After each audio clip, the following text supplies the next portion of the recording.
Good afternoon, I'm Rebecca Redican and welcome to your Northern Quota local election coverage. Yesterday, the people of Manchester turned out to vote for their local councillors in all 32 of the city's wards. We've just spoken to Labour's Andrew Simcock, who won 2,714 for Didsbury East. This ward saw the lowest Tory vote in history, with just 196 votes. Just seen, that was the lowest Conservative vote in Didsbury history. And that sends Boris Johnson and the Conservative government a very powerful message. Labour still dominates the council overall, but other parties have reason to be cheerful. We can speak now to our reporter, Rosa Barn, who hot-footed it into the studio from the count in central Manchester. Rosa, what's the latest? So, as you said, there were 32 seats up for grabs and Labour stole 30 of them. Lib Dems kept one that they've had for a good long time, with the Greens stealing from Labour in Woodhouse Park. Local elections historically don't have a great turnout, but today it was recorded as low as 15% in some areas.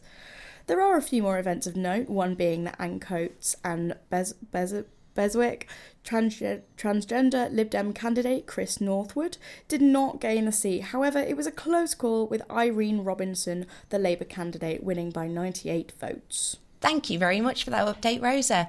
Elsewhere in Greater Manchester, in Oldham, the Conservatives are celebrating in Chadstone South as they ousted the Labour Council leader Arju Shan from her seat and took another from Labour in Roydon North.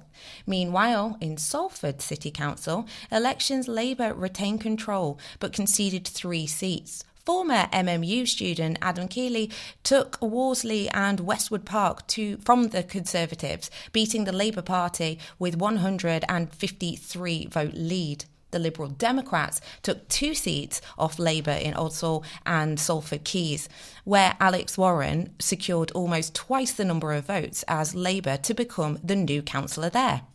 Labour from the city since the 1970s. I just thought, well, let's have a pop. There's things that needed doing in our community, so we had a go. It's late night trams and a better service.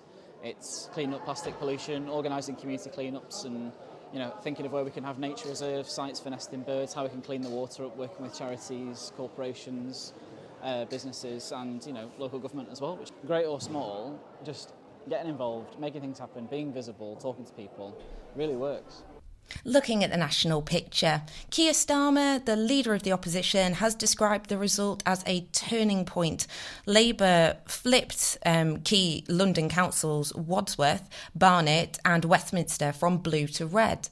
Election analytics say it is the biggest lead over the Conservatives in any local election for a decade. Boris Johnson has admitted that his Tories had endured a tough night, but said that he would not be defeated from the economic agenda. Wouldn't be deflected from his economic agenda. Across the water, in Northern Ireland, the public have voted for their representatives at Stormont Developed Assembly.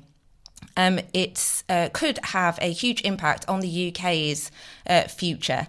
90 seats are up for grabs, but more is at stake too.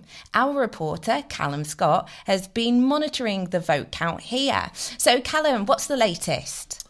Yes, Rebecca, well, over in Northern Ireland, it's a strange one because it's very different to what's been happening over here. It's an assembly election, which means that they're voting for their MLAs, which will represent them in Stormont, the National Assembly. And what's happening is that Sinn Féin and the other power broker, the DUP, seem to be the two that are going into this with the biggest chance of getting the majority. But it's Sinn Féin in the early stages that are getting the surprise results, with wins in places like South Antrim, which is a former DUP stronghold, and the Alliance Party taking seats off Sinn Féin and the DUP to win in East Belfast, which has traditionally been a Sinn Féin stronghold.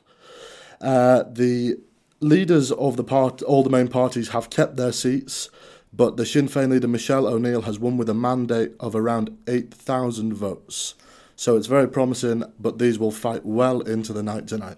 There's a lot at stake here for the role of the First Minister, but there's also the future of Brexit settlement. Have you seen anything about that? Yeah, so they're fighting over the Northern Ireland Protocol, which is the the process at which goods come through Northern Ireland into the Republic. And that's been a key element because Sinn Féin, a Republican party, want to campaign for Irish reunification, which would mean the people of Northern Ireland rejoining the European Union, whereas the DUP have said that they will refuse to join an executive if it is a Sinn Féin First Minister, on the principle that the Northern Irish Protocol implemented by the British government is just not doing enough. So they want to see real change at Westminster before they form a government. That's really interesting. Thank you for that roundup, Callum. And thanks to you for joining us at this Northern Quota local election roundup. There is much more of this on our website, thenorthernquota.org.